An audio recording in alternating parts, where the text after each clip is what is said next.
క్రీస్తును క్రైస్తవ్యాన్ని ద్వేషించి దూషించిన క్రీస్తు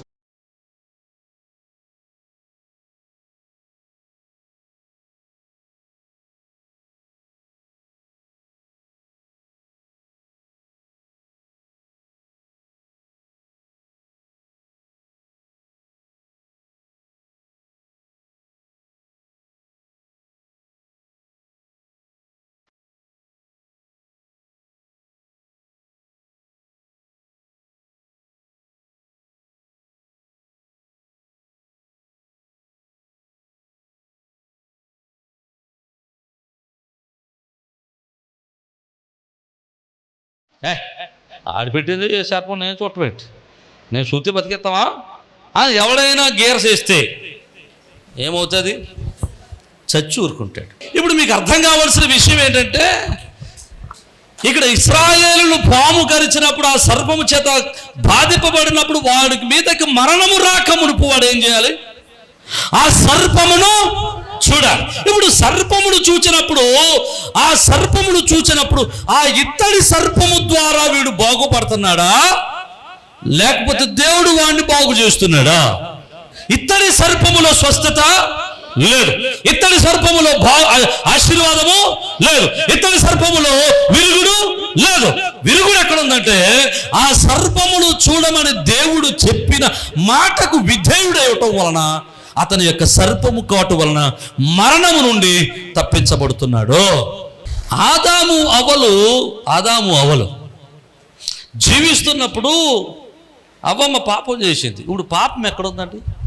పండులో ఉందా పాపం? మరి ఎక్కడుంది పాపం? మాట వినకపోవడంలో ఉంది. పండులో పాపం లేదు. దేవుడు చేయబడ్డ పని చేయడం వలన పాపము వచ్చింది. ఇప్పుడు ఈ సర్పములో స్వస్థత లేదు, ఈ సర్పములో ఆశీర్వాదం లేదు, ఈ సర్పములో ఆరోగ్యం లేదు. కానీ దేవుడు చూడమన్నాడు కనుక చూస్తే నువ్వు బాగుపడతావు. ఈ సర్పం గురించి 3 సందర్భాల్లో రాయబడింది. మరొక సందర్భం ఎక్కడంటే, యోహాను రాసినటువంటి శుభవార్త 3:14-15 వచనాలు రాస్తాడు. అక్కడ ఏమని రాస్తాడంటే, మనం చూడగలిగితే అక్కడ రాస్తూ ఉంటాడు. యోహాను శుభవార్త 3వ అధ్యాయం. అరణ్యములో మోసే సర్పములు ఎలా ఎత్తాడో అలాగే విశ్వసించు ప్రతివాడు నశింపక ఆయన ద్వారా నిత్యజీవం పొందినట్లు మనుష్య కుమారుడు ఎత్తబడవలెను. దేవునికి స్తోత్రం. ఎవరు ఎత్తబడతారట? మనుష్య కుమారుడు ఎత్తబడాలి. జాగ్రత్తగా మనం వినండి. మనుష్య కుమారుడు శిలువ మీద ఎత్తబడినప్పుడు ఆయన వైపు చూసిన వాడు, ఆయనను అంగీకరించిన వాడు బాగుపడుతున్నాడు, స్వస్థపరచబడుతున్నాడు, పాపక్షమాపణ పొందుతున్నాడు. పాము యొక్క కాటు నుండి తప్పించబడాలి అంటే, పాము యొక్క మరణముడు తప్పించబడాలంటే సర్పమును చూడాలి. మనుషుడు చేసిన పాపము, ఆదాము వల్ల మనుషుల మీదకి వచ్చినటువంటి పాపము నుండి మనుషుడు విముక్తిని పొందాలంటే ఆదాముగా, చివరి ఆదాముగా, కడపటి ఆదాముగా శిలువ మీద వేలాడిన యేసును మనము చూడాలి. ఇంకో మాట కూడా చెప్పినామండి. ఇప్పుడు యేసయ్యను ఎంతమంది చూస్తున్నారు? బాప్తిసం పొందిన వాళ్ళు యెరూషలేముకి వెళ్ళి ఆ కలవర కొండ మీద ఈ సిలువ వేసుకుని చూస్తున్నారేంటి? మనకెవరు యేసు సిలువను చూడలేదు. యేసు సిలువ వారి యొక్క మరణాన్ని మనము, సిలువ మీద యేసు వారి మరణాన్ని మనము చూడలేదు. ఆయన రక్తాన్ని మనం తాకలేదు. కానీ మనము విశ్వసిస్తున్నాం, ఆయన మాటను నమ్ముతున్నాం. ఆయన మన కొరకు 2000 సంవత్సరాల క్రితము కలవరి సిలువలో ఆయన రక్తం గార్చి మన కొరకు సమాధి చేయబడి తిరిగి లేచాడని మనం నమ్ముతున్నాం. ఆయన మాట నమ్ముచున్న మనము మన విశ్వాసమును బట్టి ఏం చేయబడుతున్నాం? రక్షింపబడుతున్నాము. అర్థమైతే దేవునికి స్తోత్రం చెప్పండి. హల్లెలూయా. అదే వాక్యంలో చక్కటి మాట అంటాడు కదా, చూసి నమ్మును వానికంటే ధన్యుడు. మనం సిలువను చూడనక్కర్లేదు. ఆ సిలువ మీద వేలాడిన యేసు వారి త్యాగము బైబిల్లో రాయబడింది కనుక ఆ త్యాగమును మనం నమ్మి విశ్వసిస్తున్నాము. ఆ సిలువ రక్తములో మనం కడగబడుతున్నాము. ఆయన రక్తము, ఆయన పాప క్షమాపణ, ఆయన యొక్క ప్రాయశ్చిత్తార్థ బలి మనలను పాపము నుండి విముక్తిని చేస్తుంది. అర్థమైతే దేవునికి స్తోత్రం చెప్పండి. హల్లెలూయా. జాగ్రత్తగా వినండి, చూడండి. ఈ మాట కూడా నేను చెప్పిన బట్టి, లోకంలో దేవుడు పాపం లేకుండా చేయగలరా లేడా? ఓ సీపురు కట్టెట్టి ఇలా తుడితే మొత్తం పోతుంది. కానీ దేవుడు లోకంలో పాపం లేకుండా ఎందుకు చేయలేదు? పామును తీయలేదు కానీ విరుగుడిచ్చాడు. లోకంలో పాపము తీయలేదు కానీ పాపము నుండి క్షమించబడి పాపము నుండి ప్రాయశ్చిత్తార్థ బలి పొందడానికి, ప్రాయశ్చిత్తం పొందడానికి ఒక మార్గాన్ని క్రీస్తు వారిని మన కొరకు దేవుడు ఏర్పరిచాడు. దేవునికి స్తోత్రం. పాపాన్ని ఎందుకు తీయలేదు అంటే మీకు మంచి మాట చెబుతాను. ఇప్పుడు నువ్వు మంచోడు చెడ్డోడు ఎలా తెలిస్తే చెప్పు. పాపమే లేదనుకోండి అందరూ అది ఆ పదం కరెక్ట్గా పడాలి. ఏంటి? పాపం లేకపోతే అందరూ పరిశుద్ధులే. దేవునికి స్తోత్రం. అవకాశం లేకపోతే అందరూ పరిశుద్ధులే. కానీ అవకాశం వచ్చినప్పుడు మాత్రమే నువ్వు పరిశుద్ధుడువా అపరిశుద్ధుడువా? అవకాశం ఉన్నప్పుడు మాత్రమే నువ్వు దొంగోడువా? దొంగతనం చేసేటువంటి అవకాశం నీకు వచ్చినప్పుడు, పరిస్థితులు అన్ని అనుకూలంగా ఉన్నప్పుడు నువ్వు దొంగోడువా మంచోడువా తెలుసు. చీకట్లోనంట అసలు విషయం, అసలు మనిషి బయట కడతాడట. అర్థమైతే దేవునికి స్తోత్రం చెప్పాను. హల్లెలూయా. కదండి, నువ్వు పరిశుద్ధుడవో పాపాత్ముడువో, నువ్వు నిలకడగా ఉంటావో ఉండవో ఎప్పుడు తెలుస్తుందంటే పాపం అనేది లోకంలో ఉండాలి. ఆ పాపం నుండి నిన్ను నువ్వు ప్రత్యేకపరచుకోగలగాలి. అర్థమైతే దేవునికి స్తోత్రం చెప్పు. హల్లెలూయా. అందుకోసమనే పాపాన్ని అట్లా పెట్టి నీ పవిత్రతను, నీ పరిశుద్ధతను ఆయన కొలమానాన్ని చూస్తున్నాడు, ఆయన కొలత వేస్తున్నాడు. ఒకవేళ ఆ పాపములు నువ్వు పడి, పాపము చేత పీడింపబడి, పాపముల చేత శిక్షింపబడుతున్నప్పుడు నువ్వు క్రీస్తు దగ్గరికి రాగలిగితే ఆ పాప శిక్ష నుండి నువ్వు తప్పించబడగలుగుతావు. ఇంకో మాట కూడా చెప్తాను. యేసు వారిని ఎందుకు పెట్టాడంటే నీ ఇష్టం. పాపానికి ప్రాయశ్చిత్తం పొందుకుంటానంటే పొందుకోలేకపోతే, పాపములో పడినప్పుడు పాపము చేత పీడింపబడుతున్న వాడికి దేవుడు ఒక విరుగుడిచ్చాడు, ఒక రెమెడీ ఇచ్చాడు, ఒక మార్గాన్ని ఇచ్చాడు. పాపం నుండి తప్పించబడడానికి వీడు అక్కడికి వెళితే రక్షింపబడతాడు. నాకు అక్కడికి వెళ్ళడం ఇష్టం లేదనుకుంటే ఏం చేసి పడతాడు? ఆ పాపము చేత పీడింపబడి పాపపు శిక్షను భరిస్తాడు. పాము కరిచినప్పుడు వాడు బాగుపడాలంటే వెళ్ళి చూడాలి, వాడు స్వస్థత పొందుకుంటాడు. కరిచినప్పుడు నువ్వు చెప్పిన వాడిని ఏంటంటే అనుకుంటే వాడు మరణానికే పాలు కావాలి. ఈ లోకంలో పాపం చేసిన ప్రతి వానికి, పాపం చేత పీడింపబడుతున్న ప్రతి ఒక్కరికి ఒక రెమెడీ ఉంది, ఒక ప్రాయశ్చిత్తం ఉంది. అది యేసుక్రీస్తు ప్రభుల వారి యొక్క శిలువ రక్తం దగ్గరకు వచ్చి ఆయన అంగీకరిస్తే నీ పాప శిక్ష నుండి నువ్వు తప్పించబడతావు. అర్థమైతే బిగ్గరగా దేవునికి స్తోత్రం చెప్పండి. హల్లెలూయా. నీ పాప భారం ఎంతైనా, నీ శాప భారం ఎంతైనా, నువ్వు చేసిన పాప శిక్ష ఎంతైనా సరే, అది ఎంతటి మరణమైనా సరే, నువ్వు క్రీస్తు వారి దగ్గరికి వస్తే నీ పాపం అంతటికి ప్రాయశ్చిత్తము జరుగుతుంది. నమ్ముతున్న వారు దేవునికి స్తోత్రం చెప్పండి. హల్లెలూయా. అందుకనే క్రీస్తువు నందున్న వానికి ఏ శిక్షయు విధి లేదు. హల్లెలూయా. అందులో అపోస్తలుడు పౌలు అంటాడు కదా, క్రీస్తు రక్తంలో కడగబడిన వాడు నీతిమంతుడిగా తీర్చబడుతున్నాడు. మనం పాపులమే, కానీ క్రీస్తు రక్తం మనల్ని ఏం చేస్తుంది చెప్పట్లేదు, మనం నీతిమంతుడిగా తీర్చింది. ఎవరు చూసినా చూడకపోయినా, ఎవరు చెప్పినా చెప్పకపోయినా మాట చెప్తున్నాను, నువ్వు క్రీస్తు రక్తంలో కడగబడి ప్రభువు నందు విశ్వాసం వచ్చి బాప్తిసం పొందితే నువ్వు పరిశుద్ధుడవే. ఇశ్రాయేలు ప్రజలు మరణము నుండి తప్పించబడ్డానికి, మరణం నుండి విడిపించబడ్డానికి తాపకరమైనటువంటి సర్పములు కరిచినప్పుడు ఆ మరణం నుండి తప్పించబడ్డానికి ఒక ఇత్తడి సర్పాన్ని మోషే ఏర్పాటు చేశాడు.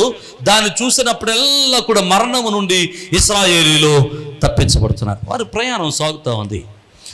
మరలా దాని ప్రస్తావన ఎక్కడ రాలేదు. కానీ ఆ సంఖ్యాగణ 21వ అధ్యాయం తర్వాత మరల 800 సంవత్సరాల తర్వాత, 800 రాసుకోండి, 800 సంవత్సరాల తర్వాత హిజ్కియా కాలంలో దీని ప్రస్తావన వచ్చి హిజ్కియా గురించి రాస్తూ దేవుడు అన్నాడు, హిజ్కియా ఉన్నత స్థలములన్నిటినీ, విగ్రహములన్నిటినీ పడగొట్టాడు. దానితో పాటు దేని కూడా పడగొట్టేశాడు, మోషే నిలబెట్టిన ఇత్తడి సర్పాన్ని కూడా పగలగొట్టేశాడు. అలా బుద్ధి ఉంది, దానికి బుద్ధి ఉందంటవా? పాస్ట్ గారు నిలబెట్టింది పగలగొట్టేస్తాడా?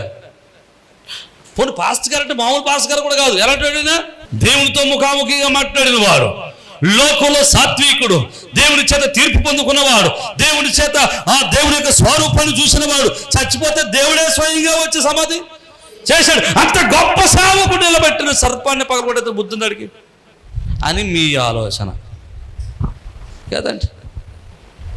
అక్కడ ఎందుకు పగలగొట్టేశాడు అంటే, ఈ 800 సంవత్సరాల ప్రయాణంలో, ఇశ్రాయేలు ప్రయాణంలో దేవుడు ఇశ్రాయేలుకు చేసినటువంటి ఒక ఆజ్ఞ ఏంటంటే, నేను తప్ప వేరొక దేవుడు మీకు లేడు, ఉండకూడదు, లేడు.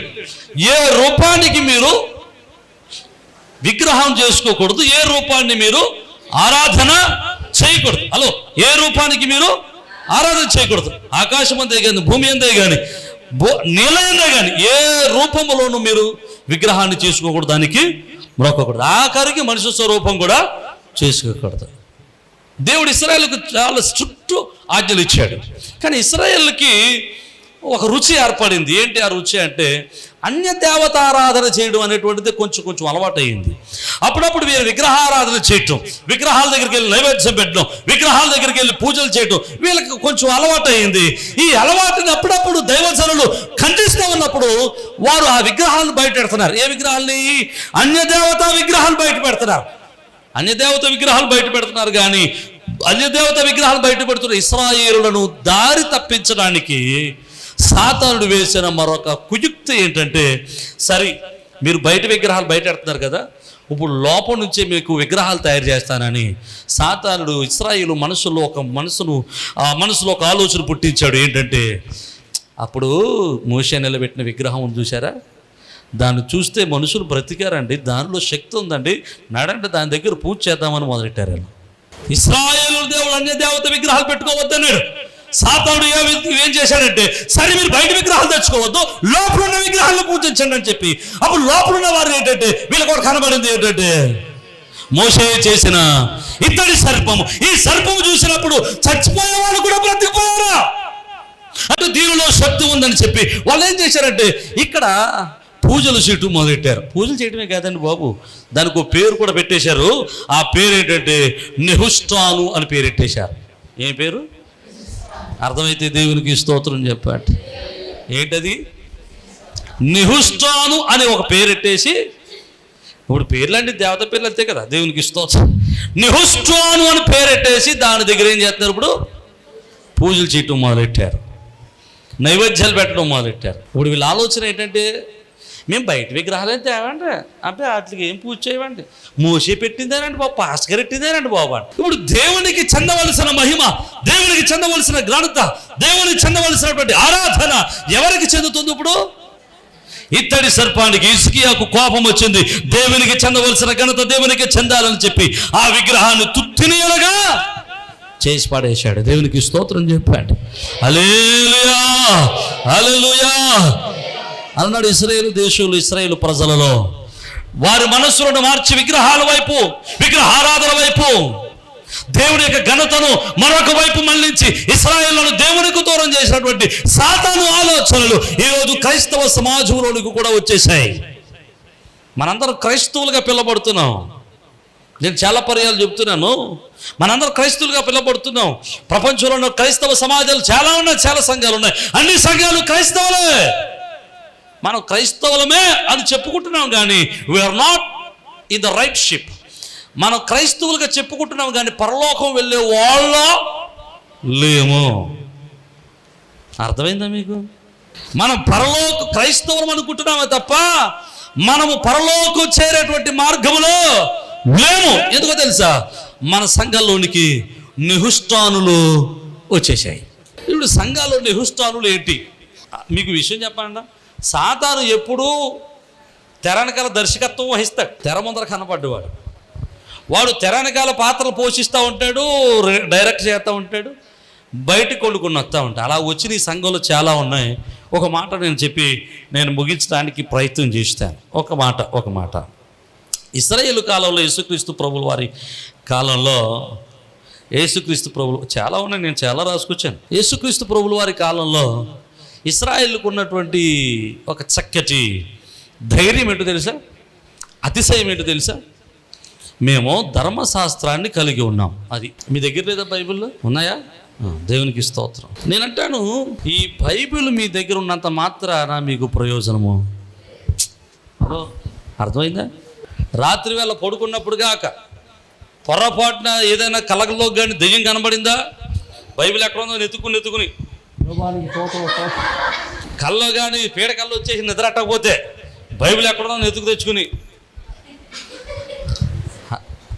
పెట్టుకోరా. కొన్ని ఎవరికైనా దయ్యం గారు పట్టుకుందా పాస్ గారు వచ్చే లోపల మనం చేసే పని ఏంటంటే బైబిల్ ఎక్కడ ఉందిరా పట్టండిరా బైబిల్ ఎక్కడ ఉందో పెట్టండి నెత్తి మీద అంటే నేను ఇది ఒక నిహిష్ట. ఎప్పుడంటే దీనిలో ఉన్నటువంటి మాటలు మనం ధ్యానం చేయనంత వరకు. ఇది ఒక టెక్స్ట్ బుక్ అంతే, ఇది ఒక పుస్తకం అంతే. ఇది నీ దగ్గర ఉన్నంత మాత్రాన నీకు స్వస్థతలు రావు. ఇది నీ దగ్గర ఉన్నంత మాత్రాన నీ జీవితానికి ఆశీర్వాదము రాదు. నీ ఇంట్లోనే కాదండి, ఈ రోజుల్లో సంఘ విద్రోహ శక్తులు ఇంట్లో కూడా ఉన్నాయి, ఆలయాలలో కూడా ఉన్నాయి బైబిల్. దేవుడు అంటే పడని వారి ఇంట్లో కూడా బైబిల్ ఉన్నాయి. బైబిల్ ఉన్నంత మాత్రాన నువ్వు బాగుపడవు. ఈ బైబిల్ చదివితేనే బాగుపడతావు. బైబిల్ ఉంటే దేవుడు ఉన్నాడు అనుకున్నావు నువ్వు. బైబిల్ ఉంటే దేవుడు ఉండవు. బైబిల్లో ఉన్న వాక్యము నువ్వు చదివితేనే దేవుణ్ణి నీలో ఉంటాడు, నువ్వు దేవునిలో ఉంటావు. అర్థమైతే దేవునికి స్తోత్రం చెప్పండి. హల్లెలూయా. బైబిల్ ఉండటం ప్రాముఖ్యమే, హలో. కానీ బైబిల్ కంటే ప్రాముఖ్యం ఏంటంటే అందులో ఉన్న మాటలు, అందులో ఉన్న వాక్యాన్ని అనుసరించి నడవాలి. ఇక రెండవది చెప్తాను. అంటే ప్రస్తుత కాలంలో సంఘంలో మనుషుల యొక్క ఆలోచనలు దేవుని దగ్గరికి వెళ్లకుండా ఆపేస్తున్నటువంటి కొన్ని ఆలోచనలు. కాలగొట్టినప్పుడు మనం చర్చి పెడుతున్నాం కదా, అది పాడైపోయిన స్థితికి వచ్చినప్పుడు ఆ పైన ఉన్నటువంటి రింకులన్నీ తీసేసి పొరువంతా తీసేసిన తర్వాత దాని హైట్ తగ్గించాల్సి వచ్చింది రేకేయడానికి. ఇప్పుడు గోడ పగలగొట్టాల్సి వచ్చింది. గోడ పగలగొట్టాల్సి వచ్చినప్పుడు కొంతమందిని పెడితే అవతల గోడ పగలగొట్టేశారు. యువతల గోడ పగలగొట్టడానికి ఎన్ని తిప్పలు పెట్టేశారంటే నన్ను, అబ్బే ఈ గోడ మేము పగలగొట్టామని అన్నారు. యారా అంటే సిలువ పెట్టారండి, మేము పగలగొట్టాం. సిలువ నిలబెట్టేశారు, మేము ముట్టుకోమన్నారు. ఓరో పని చేయండి, సిలువ నేను దింపుతానని పైకి నేను ఎక్కి సిలువ దింపి రోడ్డు పక్క కట్టుకొచ్చి పెట్టాను. వీళ్ళు గోడ పగలగొడతారు. ఈ సిలువ దింపేటప్పుడు చెయ్యి ఇరిగిపోయింది అనమాట. ఇక దాన్ని ఎలా ఉంచడం ఎందుకులే అని చెప్పేసి ఆ రోడ్డు మీద పెట్టేసి బద్దలు కొట్టేస్తున్నాను సిలువని. ఒక అయ్యగారు అన్నాడు ఇలాగా. నేను వెళ్ళిపోయాను ఒకసారి. యారా ఏమైంది? సిలువ పగలగొట్టేస్తున్నాడు అంటే అన్నాడు.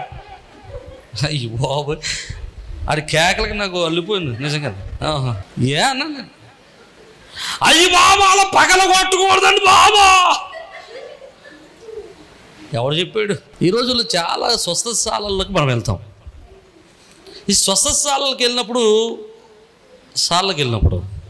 అక్కడ ప్రజలను ఆకర్షించడానికో లేకపోతే ఇక్కడ దేవుని మందిరం అని చెప్పడానికో సిలువ ఆకారాన్ని పెడతారు. ప్రాముఖ్యంగా సిలువ పెట్టేటువంటి ప్రధాన కారణం ఏంటంటే ఒకటే కారణం, ఇది మందిరం, ఇది క్రైస్తవ స్థలము అని చెప్పడానికి మాత్రమే, అంతకంటే ఇంకోటి ఏమీ లేదు.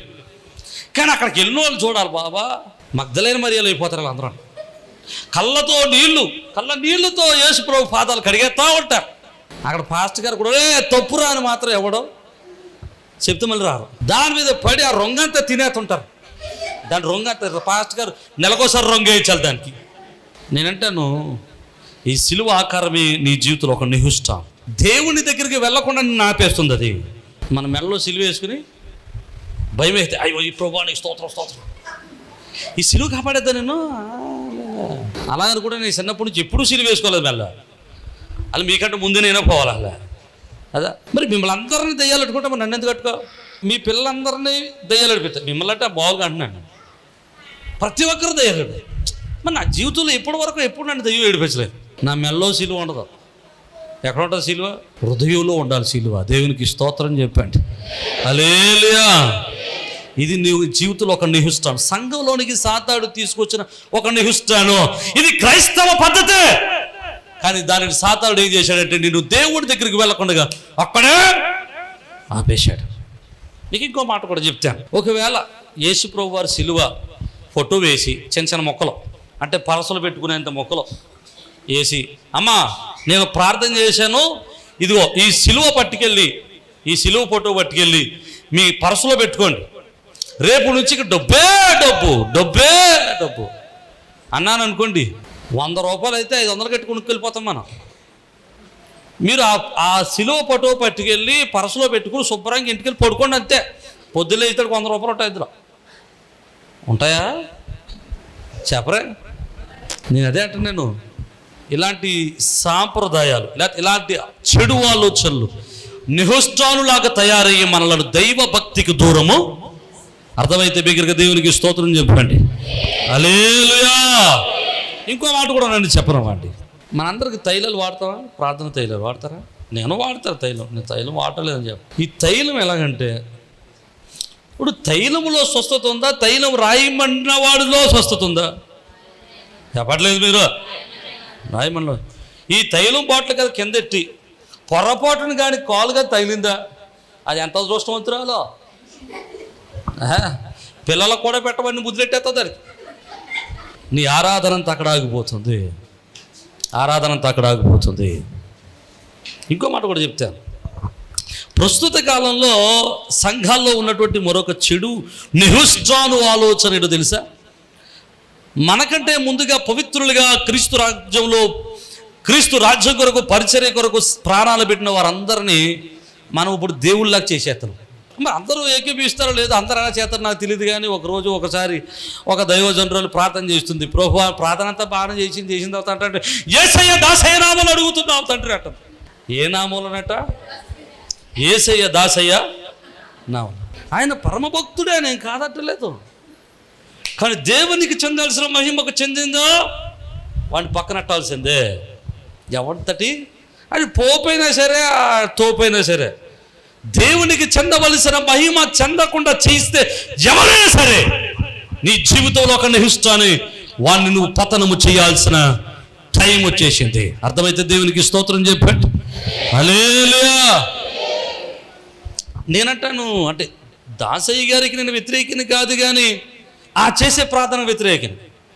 ఆయన పరమభక్తుడు, మంచి భక్తుడు, స్త్రీని కానీ సిరిని కానీ ముట్టనటువంటి భక్తుడు ఆయన. కానీ నువ్వు ఎప్పుడైతే అన్నావు ఆయన గౌరవం అంతా పగల కొట్టేశావు, నాశనం చేసేసావు నువ్వు. దేవుని యొక్క వాక్యానికి, దేవునికి చెందవలసిన ఘనతకు ఎవడు అడ్డొచ్చినా చివరకు నేనడ్డొచ్చునా, నువ్వు వాడిని పగలగొట్టాల్సిందే, వాడిని తప్పించాల్సిందే. నీకు ఇంకో మాట కూడా చెప్పేస్తాను చివరిగా.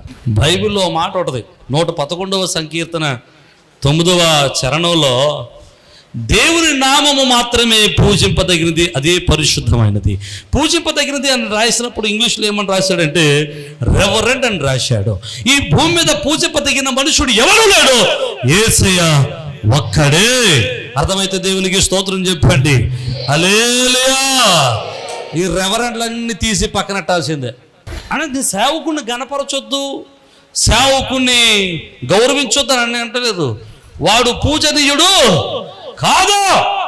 బైబిల్ ఈ పక్క నుంచి ఆ పక్క దాకా ఒళ్ళు వేసేసి కంఠస్థ పట్టేసి అప్పచెప్పేసగలిగినవాడు అయినా సరే నువ్వు రెవరెండువు కాదు, నువ్వు పూజనీయుడు కాదు. పూజనీయుడు ఆయన ఒక్కడే. అర్థమైతే దేవునికి స్తోత్రం చెప్పండి. హల్లెలూయా. చాలామంది నేను ఎవరికైనా కార్డు ఇవ్వాల్సి వచ్చినా, లేకపోతే ఏదైనా కానుక ఇవ్వాల్సి వచ్చినా, రాయాల్సి వచ్చినప్పుడు రెవరెండ్ అంటే రాయను. అది రాయాల్సి వస్తే ఏమని రాస్తానంటే డాక్టర్ కాకపోయినా డాక్టర్ అని రాసేదా. ఫోన్లో రెవరెండ్ రాకపోతే డాక్టర్ అని రాశాడు అనుకుంటూ సంతోషపడిపోతాయి. దేవునికి స్తోత్రం చెప్పండి కదండి. జాగ్రత్తగా వినండి. సంఘాల్లోనికి నిహుష్టానులు వచ్చేసాయి, నిహుష్టానులు వేసిపోయాయి. సాతానుడు నిహుష్టానుల వైపు మన ఆలోచన మార్చాడు. సంఘాలలో ఉన్నాం కానీ మనము క్రీస్తు మార్గములో లేము.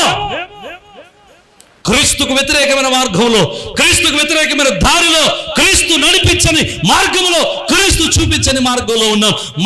మనము చెల్లించే ప్రతి పూజ, ప్రతి ఆరాధన ఆయనకు మాత్రమే చెందాలి. అర్థమైతే దేవునికి స్తోత్రం చెప్పండి. హల్లెలూయా. ఆయనకు చెందవలసిన మహిమ ఆయనకు చెందకుండా మనల్ని ఆయనకి ఇష్టం లేని వారుగా చేయడానికి సాతానుడు బయట నుండి తీసుకురావడం మానేసి సంఘములో నుంచి కొత్త కొత్త పద్ధతులను లేపి మనల్ని దేవునికి దూరము. అర్థమైతే దేవునికి స్తోత్రం చెప్పండి. హల్లెలూయా. ఈరోజు నీ కుటుంబంలో ఏ నిహుష్టాను ఉందో నాకు తెలియదు. నీ జీవితంలో ఏ నిహుష్టాను దేవుని నీకు దూరం చేస్తూ నాకు తెలియదు. ఈరోజు నిహుష్టానులన్నీ యేసు నామములో పగిలిపోవునుగాక. ఎవరు చెప్తారు ఇప్పుడు నీ ఇంట్లో ఉన్న నిహిష్టాన్ని ఏంటో? మేము చెప్పాల్సినవన్నీ చెప్పాం, మేము నేర్చుకోవాల్సింది మీరే. ఇంకో మాట కూడా చెప్తాను. అంటే ఈ మాట మీ ఇళ్ళల్లో ఫోటోలు ఉన్నాయి, వేసిపో ఫోటోలు. రేపు వేస్ట్ వస్తుంది. వేస్ట్ వచ్చినప్పుడు చూడాలమ్మా. సమాధిలోంచి వేసేవారు వస్తారు. వేసేవారు వచ్చి బయట పడుకుంటారు అన్నమాట. వేసేవారు పడుకుంటే వెళ్ళిపోయి ముద్దులెట్టేస్తుంటారు. అది ముట్టుకుంటే పెద్ద పుణ్యం. అమ్మా, అదొక నిహిష్ట. ఘనత ఎక్కడికి వెళ్ళిపోయింది? విగ్రహానికి వెళ్ళిపోయింది. అర్థమైతే దేవునికి స్తోత్రం చెప్పండి. హల్లెలూయా. ఈరోజుకి ఈ వాక్యం ఇంత పర్యాంతమో మీ జీవితాల్లో ఉన్నటువంటి నిహుష్టానులు యేసునామములో లయమగునుగాక. మీ జీవితాల్లో ఉన్న ప్రతి నిహుష్టాను యేసునామములో దూరమగునుగాక. మళ్ళకు దేవునికి దూరం చేస్తున్న ప్రతి నిహుష్టాను నాశనమగునుగాక. మనకు దేవునికి దూరం అవుతున్న ప్రతి నిహుష్టానికి మనం దూరమై క్రీస్తుకు దగ్గరకు దుముగాక. తలలో వంచండి, ప్రార్థన చేద్దాం.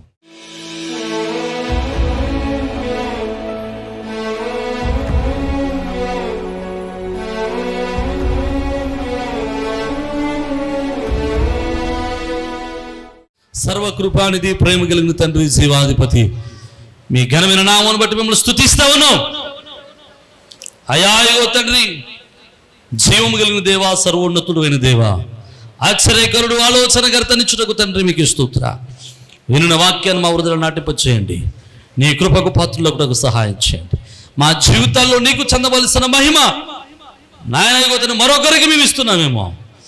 నాయన మీకు చెందవలసిన మహిమ అయాయో నిహుష్టాను లాంటి పరిస్థితులకు మేము అప్పగిస్తున్నామేమో. నాయన నీకు మాత్రమే మహిమ, నీకు మాత్రమే ఘనత, నీకు మాత్రమే ఆరాధన అయా మేము చెల్లించి భాగ్యం దయచేయండి. మీకును మాకును మధ్యలో వస్తున్న ప్రతి నిహుష్టాను మాకు దూరం చేయండి. మీరే మహిమ పొందమని నాయన ఇగో తండ్రి, నిహుష్టానులు దూరమైనప్పుడు హిజ్కియాకు నాయన జయమునిచ్చిన దేవా, నీ బిడ్డలకు నువ్వు జయమునిచ్చి నీ కృపలో బలపరచమని, ఘనత మహిమ ప్రభావాలు మీరు పొందుకోనమని యేసు పరిశుద్ధ నామమును బట్టి స్తుతించున్నాం మా పరమ తండ్రి. ఆమేన్. అందరికీ షలోమ్.